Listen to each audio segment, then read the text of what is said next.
Welcome to Chapter 33 of the Kinsmen.app podcast, home of fantasy fiction based on Norse mythology that's written and read by me, Matt Bishop. In this podcast, I read my first novel, Kinsmen, one chapter at a time, along with some commentary about the source materials I've referenced in the text. Today we're back with Vafthrûdnir. We'd last left him in company with Helveg as they were about to attack a snow bear nest. Let's do this. Chapter 33. Vaftilocks. "Left flank! Brace!" cried the Octomer. Vafthrûdnir glanced left in time to see a dark shape hammer into the shields of the outer wall. The Jotun comprising the inner wall leaned into their shield mates, bracing them. Stainfoster moved to stand behind that section of the shield wall. He would dominate any beasts that attacked there. The warriors grunted with effort, the white clouds of their breath billowing around their heads. The snow bear's claws scrabbled and scraped on the glacier's ice as it pushed inward, trying to break the line. Warriors on either side of the beast thrust and jabbed their long spears into its shaggy flanks. It slipped away. "Right flank!" cried an Octomer on the right, just as another snow bear slammed into the shields. That was Kali's side. She was prepared, at least, hands already up, witch thread dangling between them like slack fishing line. A heartbeat later, a pair of snow bears hit the shields on the left. The line bowed inward under the impact. One of the beasts tossed its long-horned head back and forth, trying to pry shields away, while the second went low, trying to hook legs. Even as the bears tried to force a gap in the shield wall, others struck elsewhere, the rear section, from the sound of it, which meant he should probably expect. "Eyes front," his Fulgia whispered. With a thunderous boom, another pair of snow bears hit the wall in front of him. It, too, bowed inward, the warriors roaring with the effort of holding the line. Thanks to his Fulgia's warning, he had already cast his witch thread outward. The fingers of his right hand danced, as his left pulled more thread from the spindle which swung, spinning, from the short hook protruding from the left side of his belt. The pair of snow bears before him savaged the wall, horns grating and banging against the shields. The warriors held. As soon as his witch thread settled onto the first beast's horned head, he began to sing. His fingers flicked and sent the thread spearing sideways into the other beast's head, and then tugged the thread back to him. It flew fast as thought. He wove it around the thread he'd pinched between thumb and forefinger, and then flung out another long loop, doubling the strength of the first weave. Then he dropped his left hand to his silver knife and whipped the blade up to sever the witch thread. He sang louder, sending his will flooding down the thread. Too many shamans tried to dominate with brute strength, pounding on the beast's mind like a smith on an ingot. That technique worked. He used it himself. He might do so again.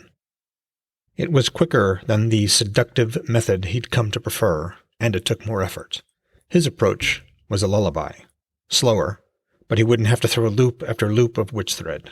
The two he'd sent would suffice. Still singing, he felt the beast's resistance falter. He sang lethargy into their limbs. "Sleep," he encouraged. "Watch the left flank," his Fulgia whispered, even as another pair of beasts again slammed into them. "I almost have them. Can you?" But his Fulgia had already leaped down from his shoulder and streaked across the dozen spear lengths to land on one of the snow bears. He could feel her bite deep into its shaggy neck, drinking its essence like a thirsty cat. The beast spun, flailed its barbed tail, and bucked, shrieking the whole time. Then it bolted back toward the nest. The other beast followed. He felt the pair of bears he'd snared collapse. Their wills were his, and they were asleep. He looped the witch thread around one of the small bone hooks set into his belt and finished his song. He glanced over to where Kali stood, her own dominated snow bears asleep just outside the shield wall. She wore a curious, thoughtful expression, as if she'd been studying what he'd done. 4 down, 2 to go. Helveg advanced to within several spear lengths of the outer edge of the nest. The matron had yet to show herself, but her pack were all dominated and asleep where they'd fallen. "Any sign of her?" he asked his Fulgia. "She's south of where you are, hunched down." Given the size of the snow bears they'd taken, this matron was very old and very big and apparently very cowardly. Each beast was bigger than one of the scouts' wolves.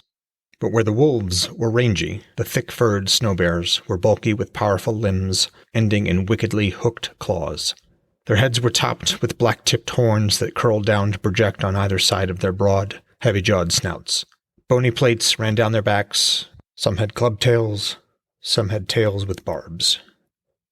The matron's deep roar rumbled over the warband. Maybe not so cowardly. "Steady now, Helvig," Belly said, pitching his voice to carry above the building wind. The clouds he'd seen earlier had moved in very quickly, changing a bright, sunny morning into a gray snowstorm. "Herseer, she's south of us," Vafthrudnir called out. As his Fulgia whispered new directions into his mind, he added, "And moving eastward." "You heard the High Shaman," Belly said. "Stand firm. This will be over soon." The square of shields tightened still further, now 3 warriors deep. Helvig had reversed face so that 3 sides of the shield wall faced the bare glacier. The section facing the nest was only a single row deep. He stared out into the swirling snow. Every dozen heartbeats, he saw a dark shape flicker past. The octomers on the sides would occasionally shout, "Brace!" only for nothing to happen. His Fulgia gave a heartbeat's warning before the matron roared out of the screening swirls of snow. She slammed headlong into the shield wall's corner, knocking warriors aside even as she flung 2 up and over her shoulders. She was bigger and heavier than any of the females in her pack. Thanks to that moment of warning, he'd cast out his witch thread sooner than either of the other shamans. But almost as one, their fingers danced, pulling their threads back even as their voices found a harmony in the enthralling charm. He found it interesting that Kali imitated the lullaby he sang, while Stainfaster hammered out his own charm.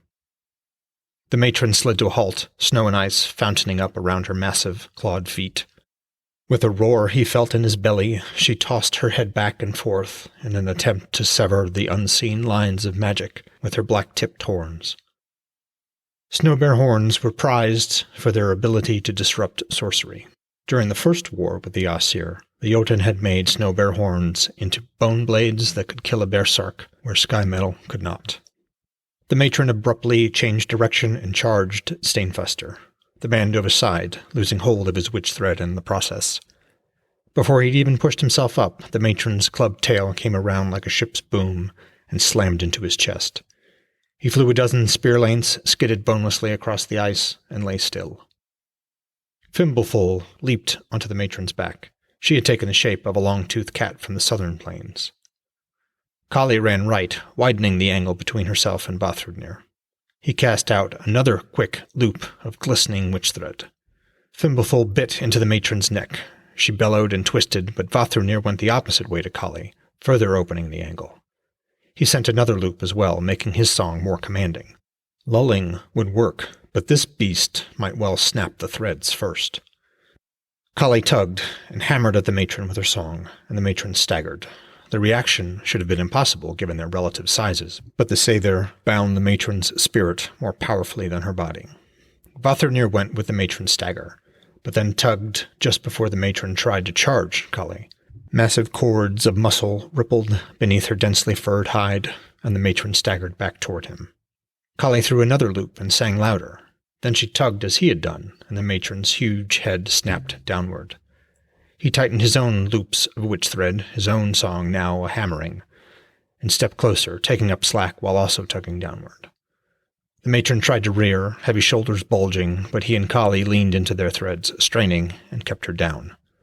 Her clubbed tail thudded against the frozen earth, swinging wild, smashing great dents in the frozen ground.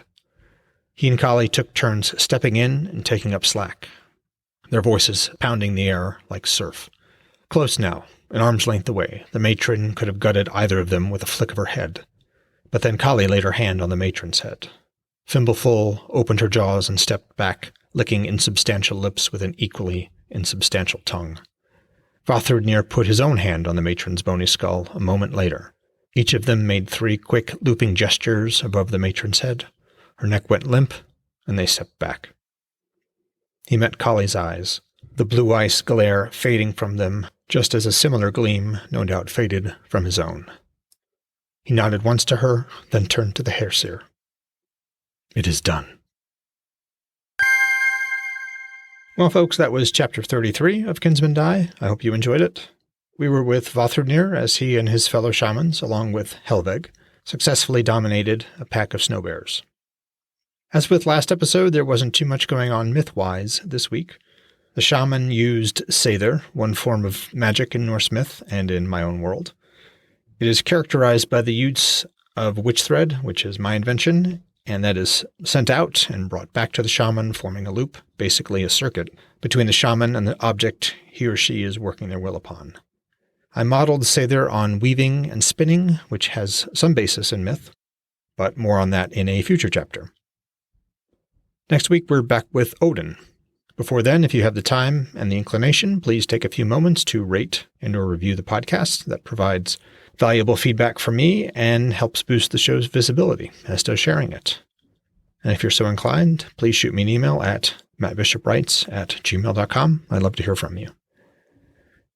And as always, I'm going to read from the Havamal, Sayings of the High One. We are still nearing the end of the verses in which Odin provides advice about how to conduct oneself in a hall during feasts. First up is the Bellows translation, verse 33.